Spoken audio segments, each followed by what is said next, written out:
We'll try our best. Funnily enough, one of my notes is international expansion looks simple on paper. I'm not sure it does. I think it's always going to be hard. Can I get, Carl, you starting to introduce yourself, sure. What you do and where you do it? So Carl Posedas, I'm the commercial director at Glopal. So Glopal helps you sell abroad internationally, but profitably. So there's two engines to our business. There's the growth piece. So translation using, guess what, AI. So we have about a dozen LLMs, but with human components, so it doesn't do anything not aligned with the brand. And then we help brands and agencies run ads at scale in dozens of languages. So we're not a translation agency, we're not a digital agency. We help you grow across many markets, like Scott at Aaron Grace. So that's the first engine to our business. And then we have the end-to-end taxes and duties component. So from the checkout to collection to registering, so you don't have to have multiple entities. And guess what? Brexit is the gift that keeps on giving. 1st of March with France, Italy, Romania, 1st of July. So we help brands make sure you're compliant and you don't have stuff stuck at the border and customers actually get their stuff. Fab. And Scott? That's what we do. Hi everybody, good afternoon. My name's Scott. I'm a fractional COO. So I've built and sold a couple of businesses, and Aaron Grace are one of my clients. I work for them a day or so a week and work for other startup and scale-up founders for businesses, nearly always D2C. And for any eagle-eyed people earlier, Janice, who was on my panel, actually has some Aaron Grace trainers on. She is flashing them for everyone. Carl, jumping straight in. So brands often think they are international because they ship overseas. What are they missing? To start, shipping overseas is a good start. So that's good. Nobody can buy our stuff if you can't ship abroad. But there's much more to it, as you can imagine. Of course, not everybody outside the UK speaks English. Maybe the Americans, maybe that's American English. But yeah, so that's the first piece. Of course, people buy differently. They expect different payment methods. Sometimes they expect cash on delivery or they expect a bank transfer. They also return differently. Some, like Germany, are notorious with the return rates. And also, of course, with taxes and duties, the tax treatment is different. So like in the US, where I used to live 12 years ago, we're used to seeing an extra line item for state tax and city tax and whatever. And so that's one thing. Whereas here in Europe, everything's baked into the in the price. So those are the considerations when selling abroad. It's not just the shipping, is it? Scott, so what triggered your decision to prioritize international growth? I'm sure a lot of people in the room are thinking the same thing. Yeah, I think I guess a lot of people in the room will have had brands that did very well during COVID, and international for us reached about 20% of what we were doing. And then in the subsequent few years, it kind of just settled down to 3, 4, 5% as tariffs kicked in. It became more expensive. It became more difficult. Shipping costs themselves became more expensive. So we were neglecting it. And my remit at Aaron Grace was really just to find growth drivers. And so I think they're on a Shopify site, has made a lot of significant improvements in the way markets work, the way shipping zones work. So we felt that we were on. It was globally very opaque, didn't really understand it. We were on the hub and spoke.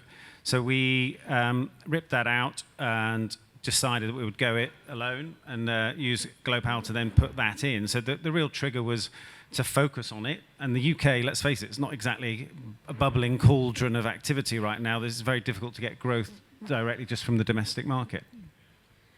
And Carl, so where do brands lose the most revenue in cross-border commerce? Yeah, so couple of points. Yeah, the first bit is like, are you actually being found? People when they search for you, and now with the LLMs, right? 30% of our traffic is coming from LLMs now, which is a huge chunk. So are you actually being found? And one of the key signals to a search engine or an LLM is, are you actually in language? So there's a reason why we don't see Korean websites, for example. It's the same thing in another country. So that's the first thing you leave on the table. The second thing you leave on the table is you've actually spent so much money, they found you, they get on your site, and they don't convert because you're not in the right language, you're not in the right payment methods, you don't ship next day. I think, Scott, you were shipping 10 to 14 days to LA, and then that was ripped out, and then, yeah, you can talk about, let's let him talk about that. So those are the two main buckets where brands leave money on the table. Amazing. And Scott, I have some amazing stats in front of me, but you went live with Glopal in November last year, and in the first 3 months, international business is growing at 80% year on year compared to 8% for the UK business. With that, I imagine there's a few headaches. So what were the biggest operational headaches before optimizing your cross-border setup? Yeah, I think as Carl just mentioned, we were hub and spoke. So, and I think Ollie in the previous session said 77% of poor reviews come from operational/delivery issues. And it was taking us 14 days to get to certain parts of the world. Now we are direct relationship ourselves with DHL. So we already use them for all our inbound sampling and all the other bits and pieces that we do. So have a really strong relationship. They collect from our warehouse every day at 4 o'clock. And our very first order, back end of last year, on the Glopal system was in LA on Monday, and the order was placed on Friday morning. So suddenly, it's like everywhere is a bit like the UK. It's just like DPD. I think the other operational headaches that we were experiencing before is just sort of reconciling all the money. It wasn't our checkout. So you'd get the money 3 weeks later. Now it's a Stripe checkout through Shopify. We get the money instantly. We can reconcile every single invoice for duty, taxes, freight, back to every order. And so rather than sort of wait on a quarterly business review where you then think, okay, is that market profitable or not? Now we can do it in a day. We can just say, right, what did we charge the customer? A 22% uplift. Did that cover all the things that we've ended up having to pay? And there are things that you don't expect. DHL charge you £6 on every shipment as an administration fee, which we hadn't actually figured out, but now we have, and so we decide, okay, we're going to do that. Italy just put €2 on the price of every pair of shoes going into Italy, thankfully, so we now can add that on. So it's a lot more granular. So I think we're a bit more profitable as a result. Amazing, and products are so accessible now, which is great. And Carl, not to bring up duties and tax, but I'm going to bring up duties and tax. How important is duties and tax transparency to conversion rates? It's very important. Just think about it. Like if you bought something from the US or from the continent, you're expecting to pay X, and all of a sudden you have to pay 3X. What are you going to do? Maybe you'll reject it. So it's important. If you can, collect it up front in the checkout. Be transparent. If you can bake it into the price, if your margin structure will absorb that, that's great. So you can communicate it. But the key thing is setting expectation right, collecting it up front. Because guess what? Also with who's selling to the EU today? Anybody selling to Europe? Yes. So with all the EU changes, there's a couple. There's €2. Actually, HP, are you there? HP's my tax guy. He built the product, so he's the guy wearing the coat. If you want to talk to him later, he knows a lot more of this than I do. So it's very important to make sure that you are compliant, so customers are not surprised when they get a call from DHL that you have to pay an extra €48. So important for retention as well. Yes. Keeps people coming back. Scott, how has international revenue changed your overall growth strategy? Well, I think firstly, it's made it a bit more transparent. So, as you mentioned earlier on, we're now, I think the UK business is the first 2 months of this year about +10, which is quite good, and that's probably thankful to a poor January last year more than anything else. But the international bit is now +80, +90. We haven't even started on marketing. So we translated into 22 languages. So we're relying on SEO now in those countries. And the idea being that once we've just ironed out the last few bits of profitability by market, we'll then start to do some fairly basic meta Google campaigns in those markets. The campaigns will be translated just like the site is. And if you go on to Aaron Grace right now and you have a look, and you can look at the currency and the language selector, that's all AI. We do spot check it. We talk to our factories who are in Portugal, and they tell us what might be not quite right. But to be honest, it's more about just getting it out there and getting it going first, and then we can refine it a bit later on as we get going. And staying with you, Scott, so what surprised you most about customer behaviour in overseas markets? Well, I think that once we had, I think the issue we had before is because we were trying to build in all the costs, we probably priced ourselves out of the market. So simply by introducing free shipping thresholds in their own language, actually the market is quite willing to buy shoes from the UK. So I think we've been surprised that we've picked up orders from the Ivory Coast, or probably because we kind of have a French site. All sorts of places are now buying shoes from us without us doing any more. And it could be expats, it could be anybody. But I think just making it a little bit more accessible for them has really made a big difference. Fab. And Carl, so we've mentioned a bit about translation. But what does localization at scale actually involve beyond that translation piece?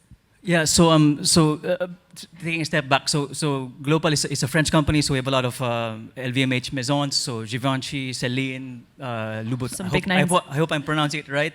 So they use us for our translation technology, but there's also humans in the mix, and so we have to train it according to your brand tone of voice. So when we spoke with Aaron Grace, we wanted to make sure, are you an informal brand, playful, that kind of thing? Who are your competitors? Feeding the AI with imagery. And also, it's not just always Claude or always Perplexity. We match the right language to the right LLM. So, for example, in Arabic, Claude is really good, but in other languages, it isn't. So that's the first piece, getting it right. And then looking at, it's not just the website. Where are you appearing? Are you appearing in Facebook and Instagram? And the traditional way of doing it is, would you have a German speaker, a German SEO agency, a French speaker? It's not going to scale. So those things with technology is now possible. And Carl, one last one for you. So I'm sure a lot of people that are about to start their international expansion journey are wondering, at what stage should a brand seriously consider structured international expansion? Well, it's all personal to the brand, right? So we just welcomed three brands that have zero sales in Europe. So what we provide is infrastructure. And some brands that actually have, let's say, 30 people in their team doing in-house translation. So we've taken, you can only do maybe 5-6 markets. So we took them for the 7 and 30. So it's really, where are you in the journey? If you believe your brand can sell more, if you're selling a lot in the UK and the US, there might be more people who might want to buy your stuff outside. So it's really whenever you're ready. And Scott, lastly, if you could give one piece of advice to brands going global, what would it be? Well, I think there's no time like the present. We did a fairly extensive kind of beauty parade of international cross-border companies, and I think from the moment we decided on which one with Glopal, we were up and live, and HP really did help us tremendously. Their implementation team, it was 4 weeks, so that was it. And so from switching off globally, they had a delay. We were ready to go earlier. So it's just like, I would just say, get going. That was during peak, right? And that was in peak, yeah. It was in. That's why they had a code freeze, but we were ready to go. I think we signed it off at the end of September. We were ready to go at the end of October. It's amazing, just in time for BFCM, Yep. which I think is the first time I've heard that word today. It's just unheard of. Well, thank you so much, guys. Really appreciate you joining me, and I'm sure lots of people are going to be picking your brains after. But thank you. Thanks. Thanks a lot.